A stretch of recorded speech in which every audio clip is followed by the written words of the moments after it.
Hey you guys, this is Novice Prepper. First video ever on YouTube, so you'll have to forgive me for any and all mistakes. This is what I'm going to just call a go bag. The contents of it. I've watched plenty of videos from Magic Prepper, Canadian Prepper, and Sensible Prepper on, as well as a few from a couple of, like Green Berets and stuff on, things you'll need for go bags and going through what I have currently and picking up a few things here and there. This is the stuff I've come up with. Of course, I have a black Molly bag brand. I don't know. It was picked up off of Amazon for like 25 bucks, so I'm not too worried about it for the moment. Future, of course, I'll change it. But without any further ado, let's go over currently what I have. Right here is some Cliff Bars, of course.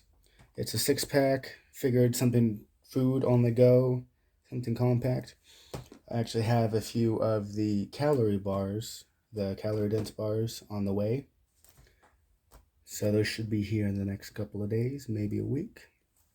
I actually have a composition notebook down here. It's one of the super flexible ones, not one of the hardbacks. Because I figured keeping notes of some sorts would be very useful. I don't have any of the waterproof ones, unfortunately.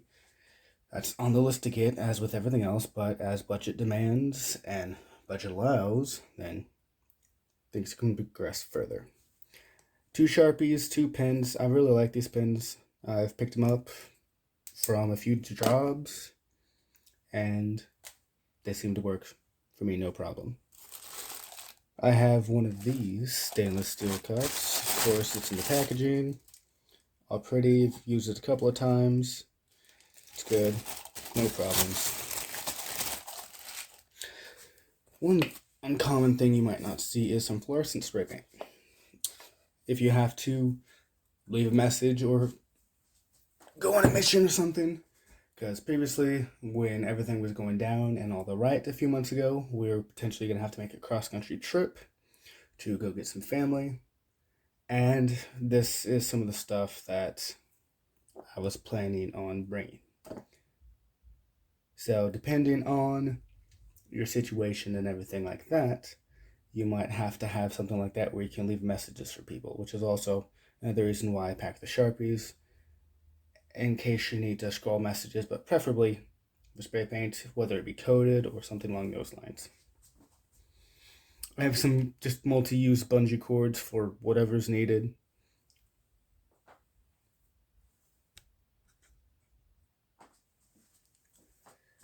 Over here I have some gun oil. Of course, gun oil is necessary for in the field. I have a larger canister of gun oil, but that's more for at-home use. It's about one of the size of the fluorescent paint, but I need something compact because, of course, ounces equal pounds. Over here, I don't know if you can really see it. Let me see if I can readjust. That might do a little better. Maybe not. I have some deodorants, a couple of bars of soap, some shampoo, and a little travel pack for toothbrush. Just some self-care maintenance so you aren't showing up at whatever destination smelling like hot garbage. Some people might need that or might want that in their bags. I definitely do. Where I'm at, there is plenty of bugs, so bug spray is a must. I picked up these little green wing bird watching binoculars. I think I paid maybe like 12, 15 bucks for them. They're not the greatest, but you can see pretty decently for a couple hundred yards out, as budget allows. I'm going to expand further on that and get some higher quality binoculars. If you have any recommendations, please leave them below. Here is a unique thing. This is some cannon fuse. Technically, this is firework accessories, but I figured a multi-purpose use for them would be advised and or useful. So, whatever devious things you guys have in mind, probably, maybe, possibly, yes. Here's a little bracelet. Got a little compass on it. It's got a little, magnesium flake and flint and tinder and all that. Here's an interesting little piece that I picked up online. It's one of those little hand crank solar radios. It's from Running Snail, which not sponsored or anything. First video ever, unlikely. Got the little cord for it, and if you see, I also have another cord. This is USB-C, this is micro USB.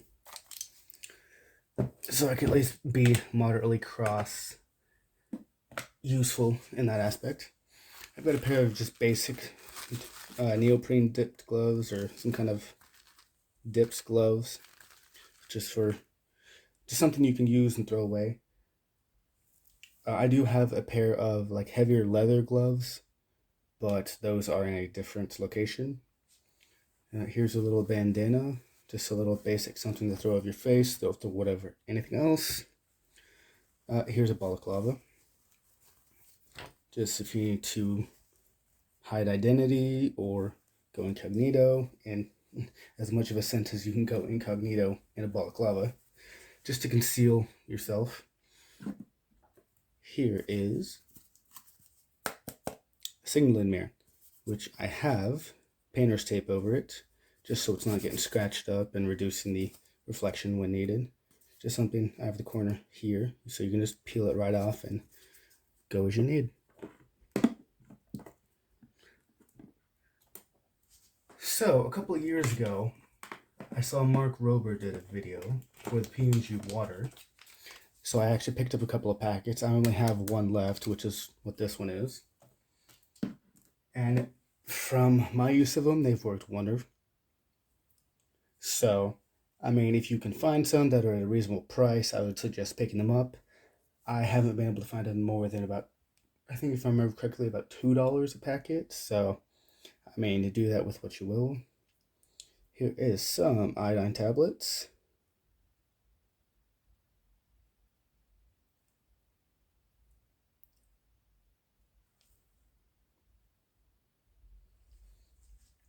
It's always been said in the community, from everything that I've seen, is you want to have redundancies, especially for waters and fire, or water and fire.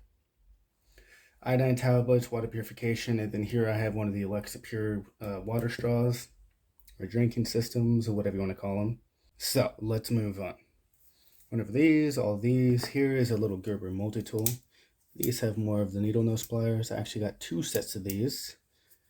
These ones are the ones I usually carry, more of an EDC kind of thing.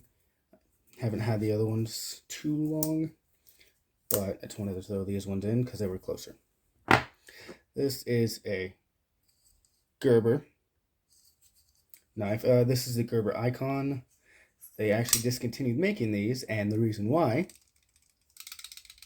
is it wiggles. But this particular knife I've carried for about 3-4 years now. And I'm just pretty much doing a bit of a stress test on it to see where the failing point is. I know there's 2 different series. There is the black blade like this one, and then there's also the silver blade. I've owned about 2 of the black blades, and this is the second one, and they haven't failed me. The silver ones, they get jammed where you can't open them here, so this, not going into a knife review, but if you see them, make sure you get the black blades, not the silver blades. Here's a pair of, technically these are like wire cutters.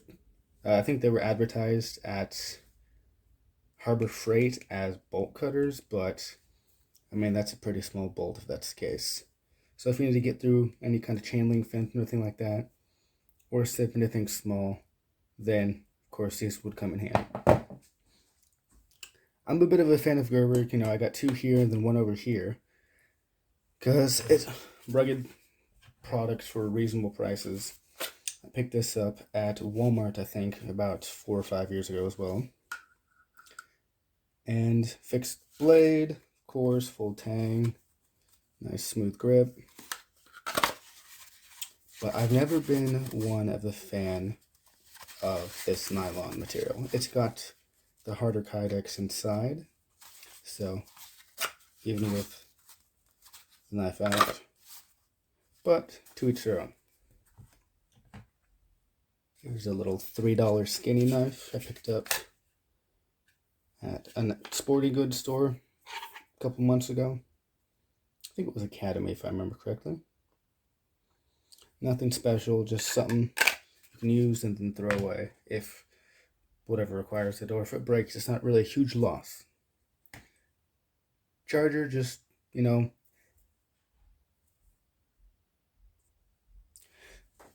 case you pick up a solar panel, battery pack, any of that. Grid down would be something on its own right, but if you can get some kind of charging on your communication devices, then you can contact, your other people, do what you need to do, and make sure everyone's safe and regroup from there. Here's a little sewing kit. It's got a bunch of little things on it. Focus. Nothing super special, just to do a patch job in case you rip your clothes out and about in that kind of situation. Here is a Mylar bag. Emergency sleeping bag kind of thing, wrap yourself up. Wind, waterproof, reflects body heat, it's all the fun stuff. 84 by 36 inches. Guys, currently where I'm at, the weather does get a little cool at night.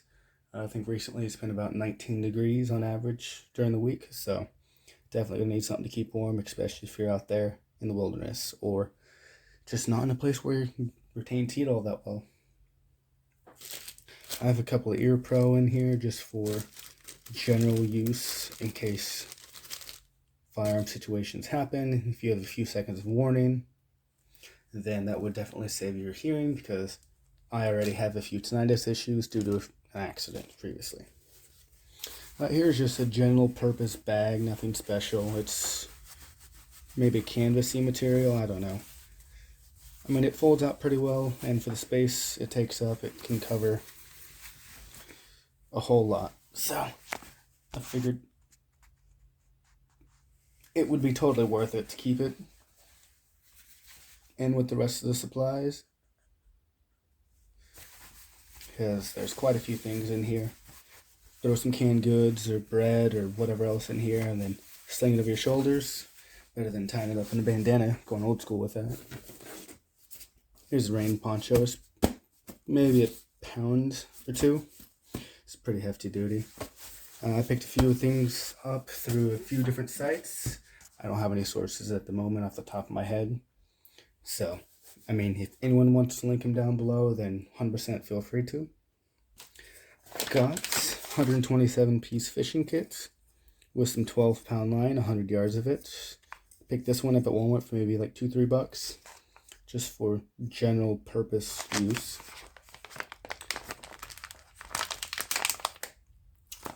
This in here, due to having quite a few lakes actually around where I'm at.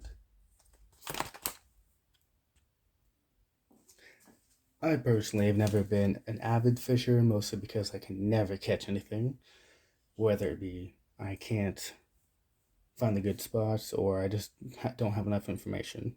That's usually been my thing. This actually has, let's see if it was this one.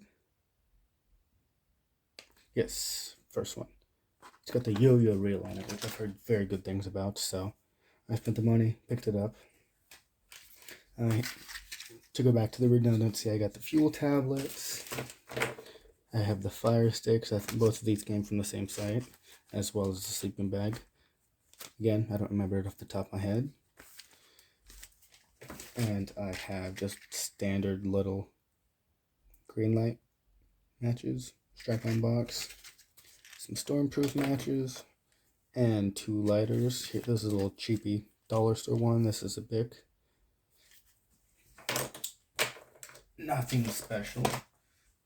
Again, as budget allows, and expand further on it and get higher quality supplies, and then just phase some of these out for everyday use or just general use.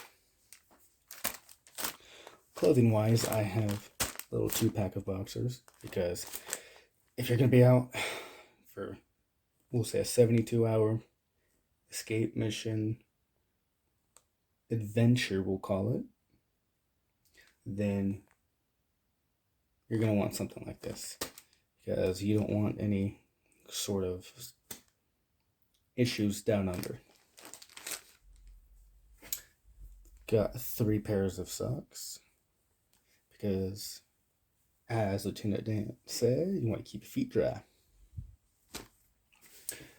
Got some Black Hawk pants, nothing too special.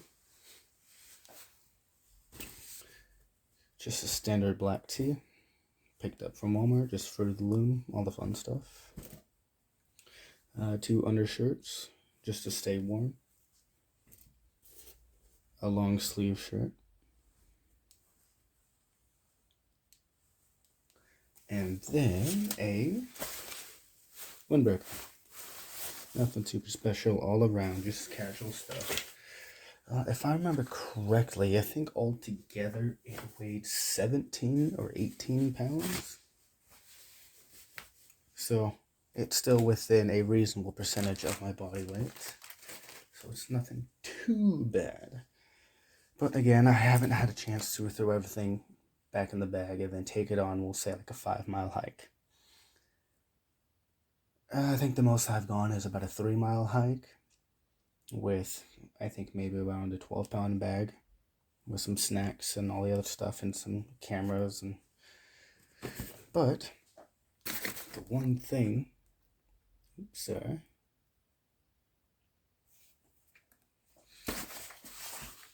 one thing that is the most important thing, as I'm sure some of you have already stated, is medical. I have a whole medical bag here. I didn't want to do an IFAC just because of the price point. To start out with them is like anywhere from $60 to $75 standard for the baseline from what I've seen. So I wanted to do something where I can just parse it together myself. So I pretty much just got a list of the stuff that's in the standard IFAC, picked it up separately, piecemeal, and then added it to this along with a few other things. I've got some wound coat, I've got a tourniquet, I've got surgical tape, I've got some ibuprofen, vinyl gloves, or just some sort of glove, some sterile gloves pretty much, and a bunch of different types of bandages and wound coats. Or actually I have wound coat in here as well. Technically it's not for humans, but I've known many ranchers who actually use wound coat on a day-to-day, if not weekly basis. While you don't want to use too much, a little bit goes a long way with that. So technically not for humans, but it's been used. I've used it myself on multiple occasions. So, oh, and I didn't go over just a pair of little $2-3 Ozark Trail silverware set.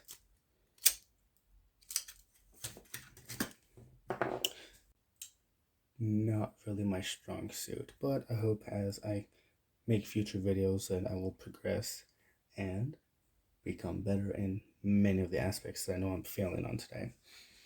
And I know that one thing you don't see here is light sources, other than maybe a lighter, but that doesn't really count.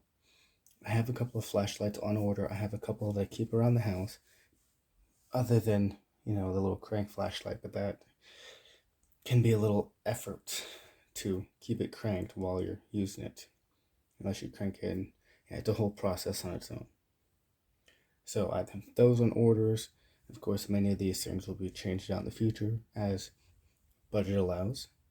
So thank you for stopping by, watching. I do apologize how disorganized the video is again. So let me know how I can improve the format. I know it's not all that great spacing wise because my hands are way up here and everything's kind of cramped in there, but I'm working with what materials I have available. And if you have any questions or anything, leave them down below. And thank you for watching. Novice Prepper out.